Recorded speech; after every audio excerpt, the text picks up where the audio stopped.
आपण बघत आहात आवाज कसमादेचा। देवळा शहरातील दुर्गा माता यात्रा उत्सवात घडलेल्या मंगळसूत्र चोरीच्या मालिकेचा पोलिसांनी थरारक उलगडा करत आंतरजिल्हा टोळीचा पर्दाफाश केलाय।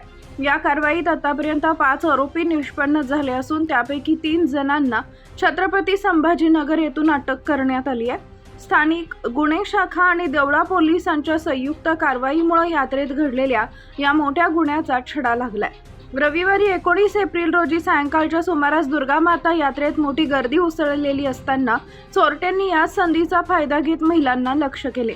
गर्दीत गोंधळ निर्माण करत अत्यंत चलाखीने महिलांच्या गळ्यातील मंगळसूत्रातील सोन्याचे मणी कापून दागिने लंपास करण्यात आले। या प्रकारात तब्बल 26 महिलांच्या मंगळसूत्रांची चोरी झाली होती।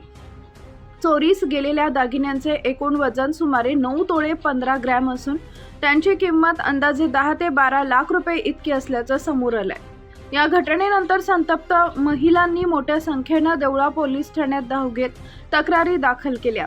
एकाच दिवशी इतक्या मोठ्या प्रमाणात चोरी झाल्यामुळे शहरात भीतीचं वातावरण निर्माण झाले होते।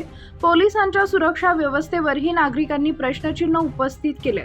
दरम्यान घटनेच्या दिवशीच काही सतर्क नागरिकांनी संशयास्पद हालचाली करणाऱ्या एका महिलेसह एका पुरुषाला पकडून पोलिसांच्या ताब्यात दिले होते। पोलिसांनी त्यांची कसून चौकशी केली असता या चोरी प्रकरणातील त्यांचा सहभाग स्पष्ट झाला। या चौकशीतून उर्वरित साथीदारांचा माग काढण्यात पोलिसांना यश आलंय। तपासादरम्यान मिळालेल्या गोपनीय माहितीनुसार शीला सोनू काळे वय वर्ष 24, कविता अजय पवार वय वर्ष 25 आणि मोहन बुचा भोसले वय वर्ष 23 हे या टोळीतील प्रमुख सदस्य असल्याचं निष्पन्न झाले। त्यानुसार पोलिसांनी 23 एप्रिल रोजी छत्रपती संभाजीनगर इथं वेदांत नगर पोलीस ठाण्याच्या मदतीनं सापळा रचून तीनही आरोपींना अटक केली।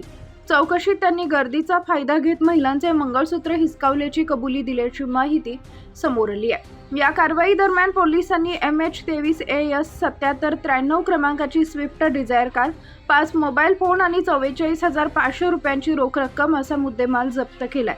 या टोळीची कार्यपद्धती अत्यंत नियोजित असून गर्दीच्या ठिकाणी महिलांना लक्ष्य करून सोन्याचे दागिने चोरण्याची त्यांची सवय असल्याचं प्राथमिक तपासात उघड झालंय।